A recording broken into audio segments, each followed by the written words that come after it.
चला मी आज तुम्हाला एक नवीन व्हिडिओ बनवणार आहे कांद्याविषयी. इथून मागचे तुम्ही व्हिडिओ पाहिलेत, पण हा आता पाणी ह्या कांद्याचं पूर्णपणे बंद केलेलं आहे. आणि ह्या कांद्याचा मी तुम्हाला केवढाला कांदा म्हणजे झाल्यावर पाणी बंद करायचं व कांद्याचं नेमकं काय पोझिशन, पाणी कधी बंद करायचं, कोणत्या टप्प्यामध्ये आल्यावर कांद्याचं पाणी बंद करायचं, कांदा खाली केवढाला पाहिजे, गाणा केवढाला पाहिजे, कोणत्या वेळेस त्याला खतं बी कोणत्या मी सगळी तुम्हाला योग्य ते पद्धतीने सगळी तुम्हाला माहिती सांगणार आहे. आता बघू शकता हा आपला कांदा, याला बरोबर किती महिने झाले ते 3 महिन्याला 5-6 दिवस कमी येतं. आणि हा कांदा तुम्हाला आता मी मागच्या व्हिडिओमध्ये सांगितलं आहे की पाण्याचं शेवटचं पाणी होतं. तर आता पाणी दिल्यापासून ह्याला 8 दिवस झालेत.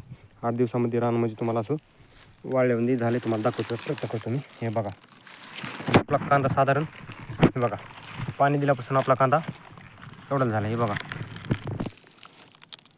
म्हणजे अगदी चांगला मोठा झाला आहे. आता जो हा कांदा आहे, ह्या कांद्याचा जो ही पातीमध्ये रस आहे, तो पूर्ण रस उतरत खाली कुठं जातो, ह्या कांद्यामध्ये जातो आहे.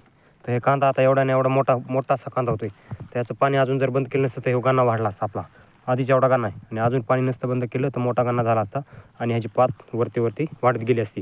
तर आता हा आपण पाणी बंद केल्यामुळे जशी पात सुकन तसा ह्या पातीतला जो रस आहे तो रस खाली येऊन ह्या कांद्याच्या मध्ये उतरतोय. तर बघू शकता आपला हा कांदा केवढा झाला सगळा.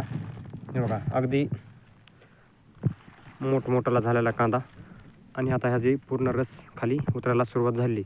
आता हा पूर्ण रस खाली उतरायला सुरुवात झालेली ती काही जागेवर म्हणजे सगळाच मोठा झाला असं नाही. आता काही जागेवर तुम्हाला सांगतो, जरा जिथं थोडा दाट कांदा लागवड झालेली आपली, तिथं थोडा छोटा कांदा लागलेला आहे. आता तुम्हाला इथं थोडी दाट लागवड झालेली तुम्हाला इथं दाखवतो मी.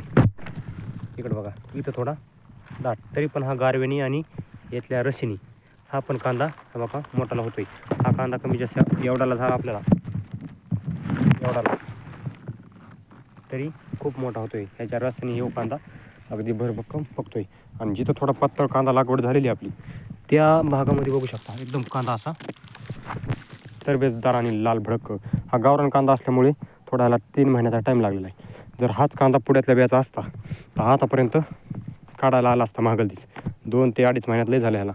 पण ह्याला थोडा टाईम लागतो. आणि ह्याला मार्केटमध्ये जो वेळेस आपण विकण्यासाठी घेऊन जातो कांदा, त्यावेळेस थोडा पुढ्यातल्या बियाच्या कांद्यापेक्षा ह्याला 5 रुपये, 3 रुपये, 2 रुपयांनी भाव बी जास्तच असतोय.